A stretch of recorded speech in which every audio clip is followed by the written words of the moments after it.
Hello, everyone. I am J.L. Mosman, and I wanted to take the time to tell everyone exactly what's going on. I um, I wanted to come out and say that there's some changes happening on the website and the programming that I'm doing. For those who have been paying attention thus far, you'll notice that I have been talking about the Atypical Connoisseur, which is a moniker of mine that I started a long time ago, and I kind of didn't really follow through with it because I didn't know what to do with it until I realized it worked perfect for my satire aspect of my media, quote unquote, personality. So there's going to be a new show coming out called Atypical Radio with the Atypical Connoisseur. That will be coming out in July, the first week of July. Also, we're going to have a lot of different stuff coming out the first week of July. We're going to try to get to that. Try being the key word here, because I'm a one-man show. And so obviously when those things happen, one person, it all is based on my schedule when things get released. It's all based on my schedule when I can actually do these things. So the plan tentatively right now is to get the new Atypical Radio out on July 1st, and to get new posts out as well at the Atypical website, which is connected to my main website, which is at jlmosman.net, which will be mostly focused on satire pieces. I have one already written about Indiana Jones being replaced by a female. So we'll go more into those. We'll be writing more. I'm going to be writing a lot during the month of June. In fact, I am, after today, for the rest of June, taking a social media timeout. Won't be on my Twitter, won't be on my Facebook. So it's going to be time to write. It's going to be time to reflect on things that I want to do. And I've been thinking about this now for a while. Now, if you're on my Twitter account, you might see my bio at the top, and it might be saying some things on there that you've not seen before, or saying some things that may seem contradictory. So let me get to that. As I said in one of my other podcasts, and of course in my blog, I'm talking about it in a consistent series.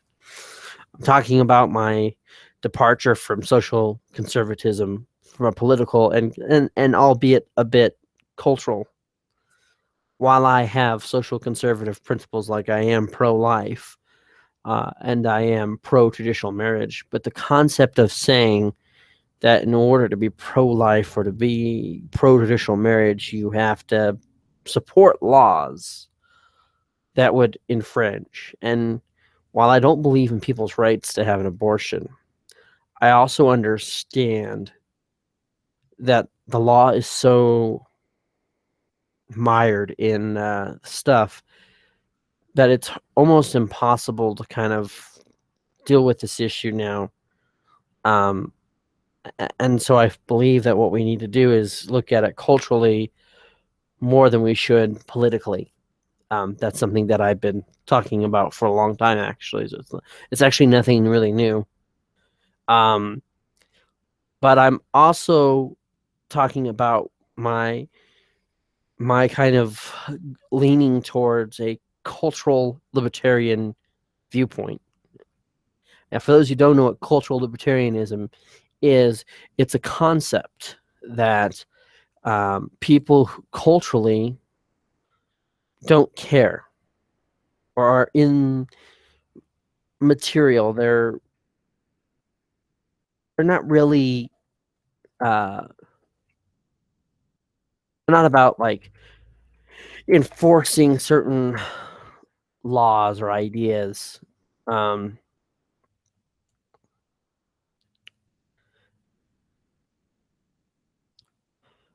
it's an understanding that authoritarians, people who are to totalitarian in all forms, whether it be the ultra right, religious right, the left wing social justice warriors. The concept is that you accept a notion. You accept a notion that we acknowledge that, hey, anyone who tries to culturally codify its people, anyone who tries to come and say, this is what the culture should be, if it doesn't understand that there has to be a degree of secularism and freedom. Now, what I mean by secularism is a concept of division, right? The concept that there is a fine line between what people are saying and what people are doing. The idea that you can hold your religious beliefs, you can hold your values about what you think the gender roles are. But when you start enforcing things, especially things that aren't 100% based on fact, you're going to have problems. And it comes back down to tyranny. That's what it comes down to. It comes down to freedom. And this is what the cultural libertarian movement is becoming about. I am finding myself more in tune with that. And that's something that has to be thought of and considered. And I'm thinking of those things. So for me, that's something that should be considered for sure. I've also said Christian secularism, which is something that goes back to the same thing of cultural libertarianism, which is this idea that I believe that even though I'm a Christian and I believe in the principles espoused in my Christian faith, for example, I do not believe in homosexual marriage, but it's not because I don't believe homosexuals should have the right or be denied that right, but rather I believe it's not legitimate. It's not real. I don't have any alternative motives. I don't have any, albeit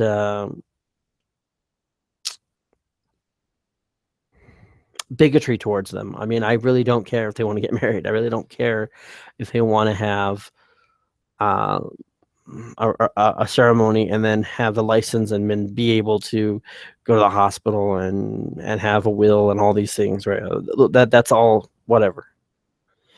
But I don't believe it is, and it's has nothing to do with sexuality so much. And in fact, I'm going to go more into some of this stuff where I do believe that from the social conservative right, I mean, the over focus of gender in sexuality has been problematic.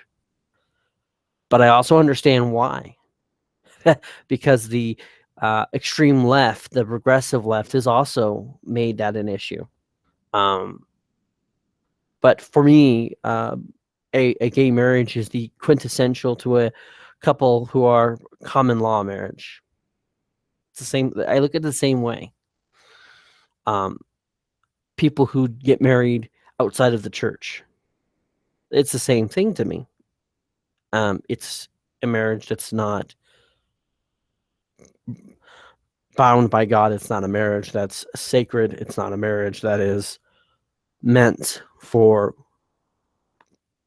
the purpose of sanctifying Christians, which Christian marriage has historically always been kind of about, is it's itself a process of sanctification, a means in which we learn how to love, a process in which we learn how to sacrifice, a process in which we learn about how these things were done by God, and then that all plays a role into everything that Christian marriage has always been about. It has been problematic because although I agree with Christians and the religious right who have said that this is, that marriage is mostly about procreation, which is true, that it's one of its main components, right?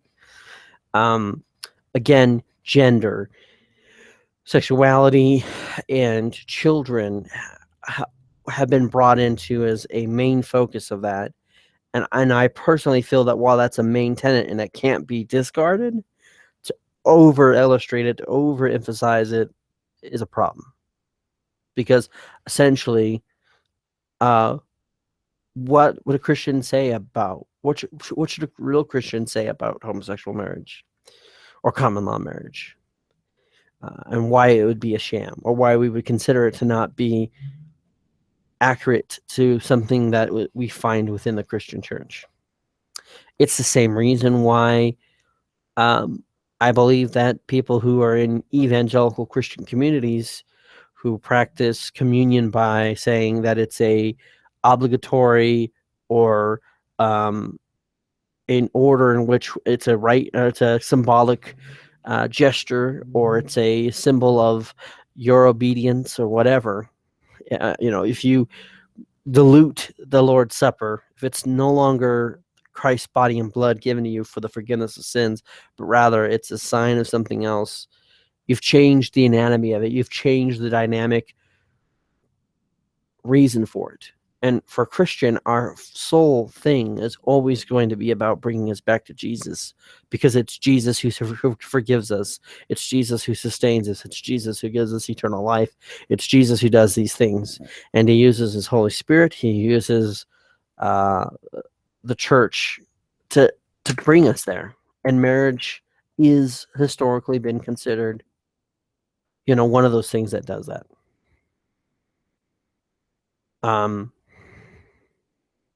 I think that should be considered with everything that's been brought into it.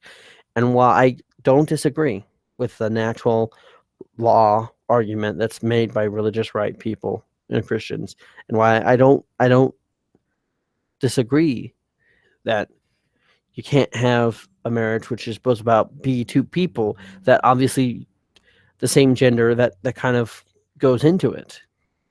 It's true that I'm not downplaying those things. I'm simply saying that there's more elements to it. And unfortunately, when you focus too much on the gender, when you focus too much on sexuality, then sexual gender politics obviously get involved, right? I mean, it's just like the same thing that I've seen with a lot of evangelicals who are okay with women preachers. I mean, I find the thing, albeit very fascinating, that they don't believe in same-sex marriage, but they believe in female pastors, because they're sort of the same thing. It's the concept, okay? So someone, well, you're saying that women can't be it because, then you're making it a gender issue. Again, it's not an issue of gender. It's an issue of understanding that pastors are considered an icon of Christ, right? They speak the words of Christ. And it doesn't do well saying, well, because Christ did come to earth, he did dwell among us as a man, that when someone speaks his words, a woman speaking, well, you were saying that a woman can't speak Jesus' words? No, it's not that. It's about order, and it's about understanding what that means. There are other components to the whole issue of women pastors, of course, that I'll get into some other time, maybe, if people want to really talk about that. And I'm open to your conversations to talk to on Twitter or on Facebook. So feel free to send those things. But my point of what I'm trying to say, though, is that it's the same thing, where when you focus on one dynamic of the argument that really has no real 100% bearing on the thing, it's not a major component to it, then you open yourself up to people arguing against it for reasons that they shouldn't, or reasons that don't necessarily reflect what a legitimate Orthodox Christian view should be about, for example, marriage. All those things have to be considered. But because I am a Lutheran and I believe in the understanding of the two kingdoms, the separation of the two kingdoms, meaning that on one hand, God rules the church, rules the heavenly kingdom, and on the other hand, he allows the secular government to do what it does. We still pray that a government makes wise decisions, keeps us in peace, doesn't go to war if we don't have to, doesn't take advantage or try to attack other people's rights, those kinds of things. We can be legitimately concerned about those things. And people on the right have been legitimately concerned for some time and for some reasons. Although I do think that they've always have overstated some of it as well. So there's a bit of both.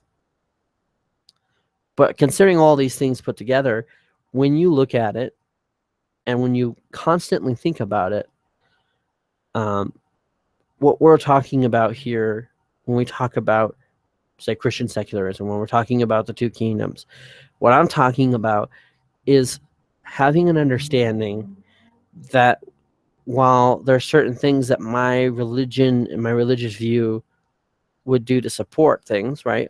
Obviously Christianity has had a historical precedent to supporting and being promoters of culture and promoting good things in culture, such as charity and such forth. And one that denies that is denying simple history. Anyone that denies that is denying culture, history as well. So with all that said, though, what I'm saying is there's still a point where there has to be an invisible line, an invisible wall that says we can take certain things from this, but we can't allow it to overall make law. We can't allow religion to dictate policy. We can't allow religion to dictate things, because eventually it will affect people who are not of that religion. And seeing as we were never set up, America was never set up as a theocracy, and for good reason.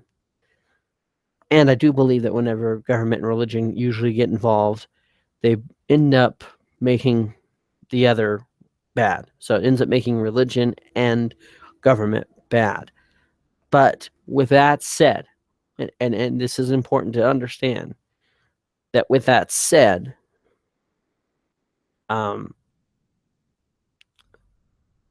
understanding that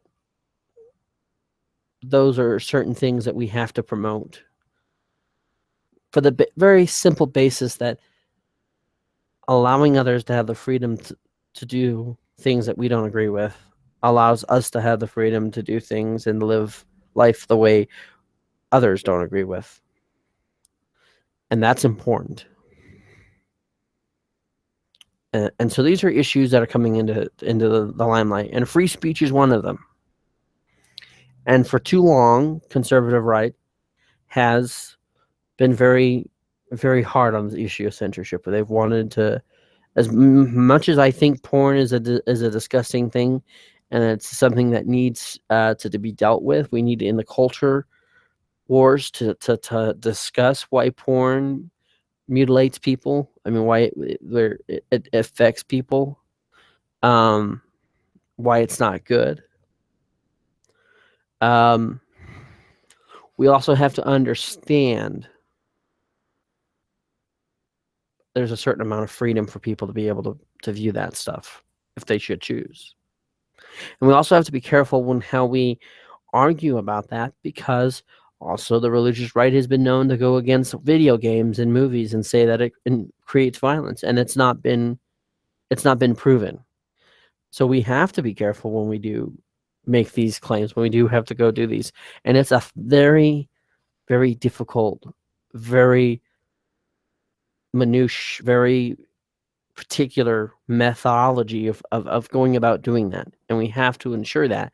But you don't do it by politically strong-arming people. And this is something that now people on the left are understanding that their own side does, with the regressive left, with the feminists, with the social justice warriors, with the people who, Black Lives Matter protesters, with the people who are trying to suppose something also, their own religion, their own rhetoric, their own dogma of the idea of a supremacy and the idea of privilege and all that. Okay.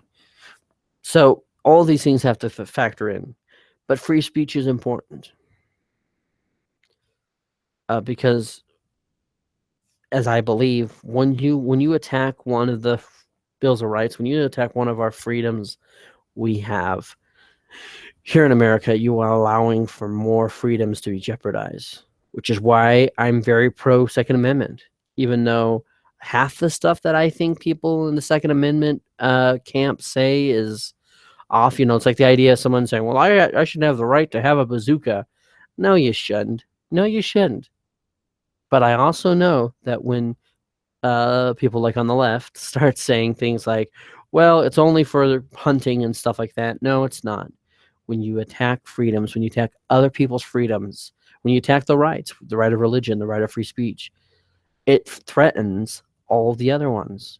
And this is something that I've always said, and this is something that has to be understood. And this is why I believe that you have to endorse secularism as a Christian. This is why I think you have to endorse, like I said, that invisible line that says we do not allow these sources which do not support or influence or embrace all walks of life, all religions. We have to promote that. It has to create a equilibrium for people so that they can speak without having the fear.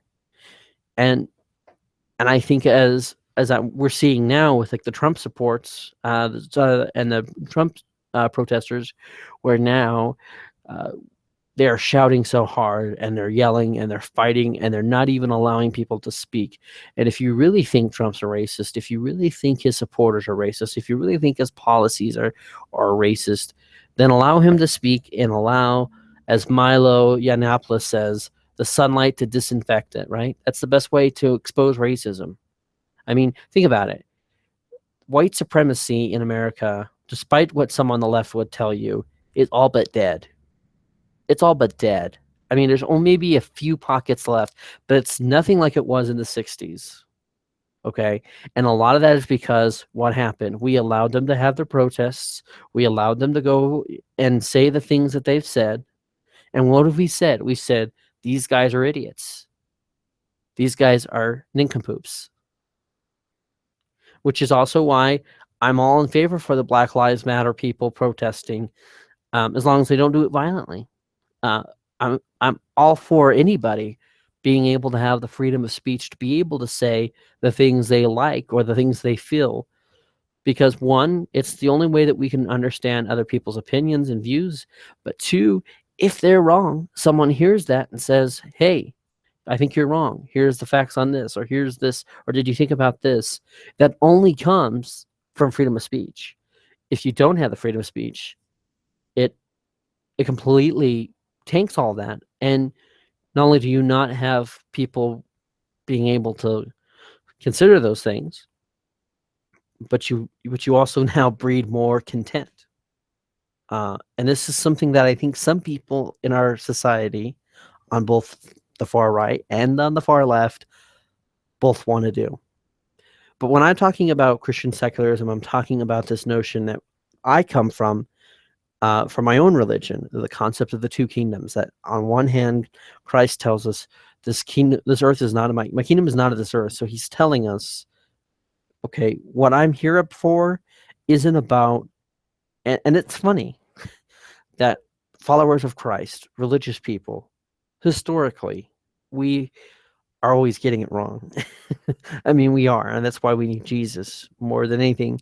That's why we need God, is we see our own error, but we're always getting it wrong. And at the time of Jesus, people thought Jesus was there to, strong arm the Romans, to say, hey, we're Judah, this is our land, get the hell out of here. But that's not what he was here for. That's when he talks about, give to Caesar what is Caesar's, understanding that sometimes your government may not represent you. It may be oppressive. It may do things that you don't like, but that's not what Jesus was here for. Jesus was here for a different purpose, which was to save people from their own sin, to be a beacon of light and freedom from our own self. And the thing of it is you cannot promote that correctly in a society when you're strong arming gender politics and sex politics. You can't do it when you're enforcing this idea of traditional marriage on people, even though the concept of traditional marriage has been long gone. People don't get married in churches hardly anymore. People do not have religious ceremonies anymore. And this is not just, this is straight people doing this as well. And it's a sign that, traditional marriage has long been gone. Traditional marriage has long been dead. But with all that said, these kinds of things are interesting to be understood. All these things come into play because, as I said, as July 1st comes around, I will be taking that into consideration with the new direction in which stuff I do on Atypical, Connoisseur, and stuff that I do on my regular website. And I'm going to be focusing on some of that stuff, as well as my religious stuff. I can't guarantee that the volume of stuff being put out will be that much, only for the simple fact that I cannot do it all at once. I can't, a one-man army, like I said earlier. But with all that said, I think it's important to consider these things. And when you look on my Twitter and you see, okay, secular Christian, libertarian, cultural libertarian, and when you see things like social justice warrior critic and neo-atheist critic, I am a critic of these things. And I will say this about social justice warriors and neo-atheists, because I believe just as much as there's a threat from the radical right, they also are a threat. And it's one thing to say, okay, we need to have an equal playing field here, right? Atheists are not unreasonable for asking that when they take their children to school, that their children shouldn't be forced to see anything that the parent doesn't want them to see, that they shouldn't have to see something that embraces a political or religious point of view. But I find it very highly insane that some of these neo-atheists, especially one in particular, I'll call out now because he's my friend, but I'll call him out because I believe he can respond to this. But it's Christopher Tanner from Cellar Door Skeptics. He's ultra feminist. He's ultra, these things like these rights. And it's like, I think it's very interesting that he in one breath kind of does these things where he's all about like, well, atheists parents should not have their kids, being, not have to see this stuff when they take their kids to school. And they're right. Atheists are right about that. But then he's okay with like transgender people forcing their lifestyle on children who may not know what that transgender person means, or parents who don't want their kids to be. So it's hypocritical, and it's insane, and it's one of those things where they're wrong on that front. And I think that neo-atheism is becoming more and more a problem for the fact that it's becoming a religion in itself. It's becoming an evangelical movement to promote freedom from religion instead of freedom of religion. And let me make a distinction there. I put that on my Twitter account out there. There is a difference between freedom from and freedom of. We all have the right to have freedom of. We have the right to have a freedom of religion. What does that mean? That means that no one's religion should be enforced on us. It should mean that no one's religion is superior to another person's in this society. You have the freedom of not being that enforced on it. But that doesn't mean you have a freedom from it. That doesn't mean you have a right to hate on people. It doesn't mean that you have a right to try to push out religion in certain circumstances where it really doesn't matter if it offends you or not. I mean, it doesn't, it's on smaller, I mean, like the social justice warriors, the neo-atheists are finding that they've won a lot of battles, and good for them. Good for them. There was an important issue when it comes to secularism, when it comes to establishing an understanding that in the public sphere, people should not have one group or one view be more supreme or be more exposed or expressed. But you know what? But now they've won. It's gone. They've lost it. They've lost that big issue that they have. So now they find small issues. So now they're going to bitch about a football coach saying a prayer. Now they're going to bitch about really things that are small and minute, just like the social justice warriors on the Black Lives Matter front and the feminist front. And all that should be considered. All of that should be considered. But I hope this all gives you context and gives you perspective on what needs to be said and done in the future, because I think you will find that will be interesting, to say the least. But I have to go. I will talk to you more about this, but it will be not till after June. So I hope you all have a good month. Stay cool, and that will be it. Thank you.